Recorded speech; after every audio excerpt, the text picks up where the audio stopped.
இது வரைக்கும் gate kids சேனலை சப்ஸ்கிரைப் பண்ணாதீங்க, உடனே சப்ஸ்கிரைப் பண்ணுங்க. அப்படியே அந்த பெல் சிம்பளையும் பிரஸ் பண்ணுங்க. எங்களுக்கான சப்ஸ்கிரைப்.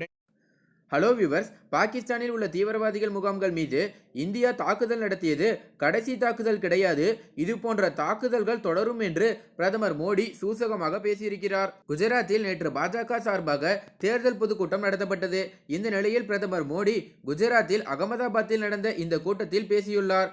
இதில் அவர் சர்ஜிக்கல் ஸ்ட்ரைக் குறித்து நீண்ட நேரம் பேசினார். அதன்பின் காங்கிரஸ் குறித்தும் பாகிஸ்தான் குறித்தும் கடுமையான விமர்சனங்களை வைத்தார்.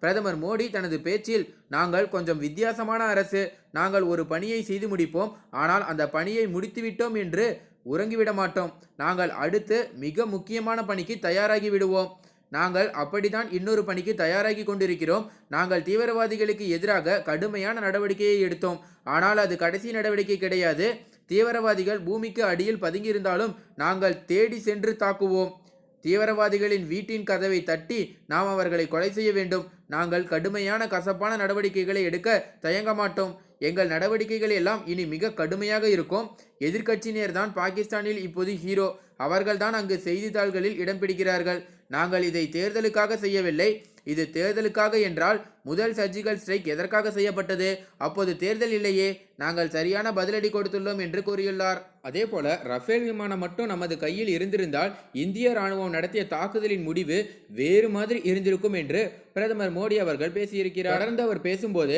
அபிநந்தன் என்ற பெயரில் பொருள் இனி மாறப்போகிறது, அபிநந்தன் என்பதற்கு வரவேற்பு என்று பொருள், இனி அந்த பொருள் இருக்காது, அது மட்டும் கிடையாது, இந்தியாவில் பல விஷயங்களின் பெயர்களும் அர்த்தங்களும் மாறப்போகிறது, இனி நல்ல வெளியுறவு கொள்கை காரணமாக அபிநந்தன் மீட்கப்பட்டார்.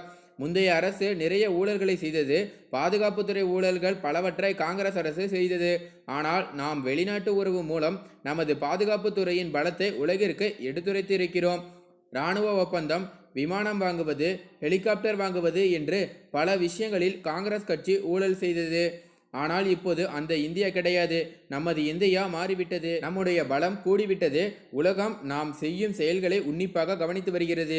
முந்தைய ஆட்சியில் ரஃபேல் விமானம் ஒப்பந்தம் செய்யப்படவில்லை, ஆனால் நாங்கள் ரஃபேல் ஒப்பந்தம் செய்தோம், ஒருவேளை ரஃபேல் ஒப்பந்தம் மட்டும் முழுதாக முடிந்து விமானம் நமது கைக்கு வந்திருந்தால் இந்த தாக்குதலின் முடிவு இன்னும் வேறு மாதிரி இருந்திருக்கும் என்று பிரதமர் குறிப்பிட்டுள்ளார். மேலும் இந்த தகவல் தான் தற்போது சமூக வலைதளங்களில் ரொம்ப வைரலாக பரவுது அப்படின்னே சொல்லலாம். மேலும் இந்த தகவல் குறித்து உங்களோட கருத்து என்ன அப்படிங்கிறத கீழே கமெண்ட்ல பதிவு பண்ணுங்க. மேலும் இந்த தகவல் உங்களுக்கு பிடிச்சிருந்துச்சுன்னா மறக்காம லைக் பண்ணி ஷேர் பண்ணுங்க. இதே போல பல தகவலை தெரிஞ்சுக்கொள்ள நம்ம சேனலை உடனடியாக சப்ஸ்கிரைப் பண்ணுங்க. தேங்க்யூ.